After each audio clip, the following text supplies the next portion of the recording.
నమస్తే friends, welcome back to our channel చెరుకు thoughts. నేను మీ శ్రీలత. చూడండి, స్వీట్ షాప్లో లాగా పాలకోవా మిల్క్ పేడ ఎలా ప్రిపేర్ చేయాలో చూద్దాం. ఇది చాలా టేస్టీగా ఉంటుందండి. మనం బయట తెచ్చుకుంటే ఎలా ఉంటుందో చూడండి, అలాగే మనం ఈజీ వేలో ఇంట్లో క్విక్గా ప్రిపేర్ చేసుకుందాం.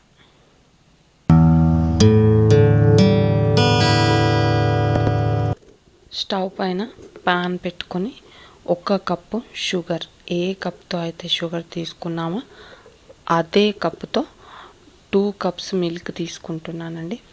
2 కప్స్ మిల్క్ కూడా క్రీమ్ మిల్క్ యాడ్ చేసుకుందాం. యాడ్ చేసుకొని 2 టీ స్పూన్స్ బొంబాయి రవ్వ, సుజీ అంటారు కదా, దాన్ని కూడా మనం యాడ్ చేసుకొని కలుపుకుంటూ మధ్య మధ్యలో కలుపుకుంటూ కుక్ చేసుకుంటే సరిపోతుందండి. ఇది కంప్లీట్ దాని క్వాంటిటీ తగ్గేంత వరకు కూడా కుక్ చేసుకోవాలి. కంప్లీట్ కుక్ అవ్వడానికి మనకు ఒక 20 మినిట్స్ పడుతుందండి. మీడియం ఆర్ హై ఫ్లేమ్లో మనం పాలని మరిగించుకుంటూ కుక్ చేసుకుంటే ఈజీగా ప్రిపేర్ అవుతుంది. చూడండి, మనకు దాని క్వాంటిటీ ఎలా తగ్గిందో. ఇది మనం అల్యూమినియం ప్యాన్ కానీ ఐరన్ ప్యాన్ కానీ బెస్ట్ అండి. 1/2 టీ స్పూన్ ఇలాచీ పౌడర్ యాడ్ చేసుకొని మనం కలుపుకుంటూ కంప్లీట్ ఇంకా మనకు థిక్ గ్రేవీ అయ్యేలా కుక్ చేసుకుందాం. అదేవిధంగా ఒక 2 టీ స్పూన్స్ నెయ్యిని కూడా యాడ్ చేసుకుందాం. నేను 1 teaspoon 2 times 2 teaspoons నెయ్యిని కూడా యాడ్ చేసుకొని కుక్ చేసుకున్నాను. చూడండి, మనకు కంప్లీట్ థిక్ గ్రేవీ అనేది ప్రిపేర్ అయిపోయింది. ఇప్పుడు 1 టీ స్పూన్ నెయ్యిని కూడా యాడ్ చేసుకొని మనం కలుపుకుంటూ కుక్ చేసుకుందాం. ఇలా దగ్గరికి అయిన తర్వాత మనం ఆపకుండా కలుపుకోవాలండి, లేకపోతే అడుగున మాడిపోయే అవకాశం ఉంటుంది. సో స్టార్టింగ్ కంప్లీట్ ఊరికే కలపకున్నా పర్వాలేదు, కానీ గ్రేవీ అనేది మనకు క్రీమ్ అనేది దగ్గరికి అయిన తర్వాత కంపల్సరీ కలుపుకుంటూ కుక్ చేసుకోవాలి.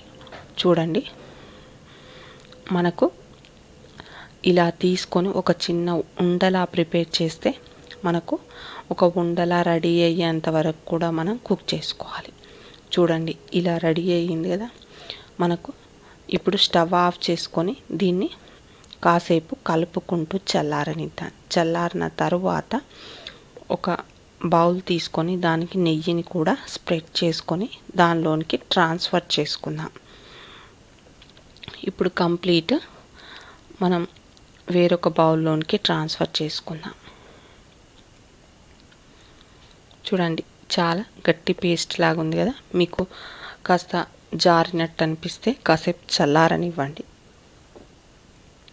ఇలా ప్రిపేర్ అయినటువంటి దానిని వేరొక దానిలోనికి ట్రాన్స్ఫర్ చేసుకొని ఇప్పుడు నేను ఇక్కడ ఒక గ్లాస్ తీసుకున్నానండి. ఆ గ్లాస్తో ఇలా మనం ప్రెస్ చేసుకుంటూ కలపండి. ఇలా ఒక 3-4 మినిట్స్ అలా చేయండి. కంప్లీట్ మనకు చల్లారి గట్టిగా అయిపోతుందండి. అలా గట్టిగా అయ్యేంత వరకు కూడా మనం ఇలా ప్రెస్ చేస్తూ చల్లారనివ్వండి. ఒక 3-4 మినిట్స్ అంటే సరిపోతుందండి.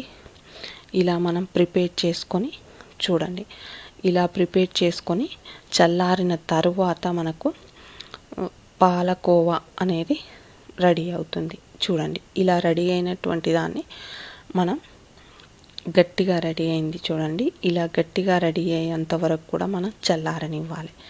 చూడండి, ఇప్పుడు మనకు దీన్ని చిన్న చిన్న రౌండ్ పీసెస్లా ప్రిపేర్ చేసి తీసుకుందాం. మనకు బయట షాప్లో తింటే ఏ టేస్ట్లో ఉంటుందో అదే టేస్ట్లో చాలా చాలా బాగుంటుందండి. ఎంతో టేస్టీ అయిన పాలకోవా అనేది మనకి ఇప్పుడు రెడీ అయిపోయింది. చూడండి, ఇలా ప్రిపేర్ చేసుకొని మనం కంప్లీట్ కోవాని కూడా చిన్న చిన్న ముద్దల్లా ఇలా ప్రిపేర్ చేసుకొని తీసుకుంటే సరిపోతుంది. ఇది చల్లారాల్సిన అవసరం లేదండి, కంప్లీట్ మనకు ఆల్రెడీ చల్లారిపోయింది.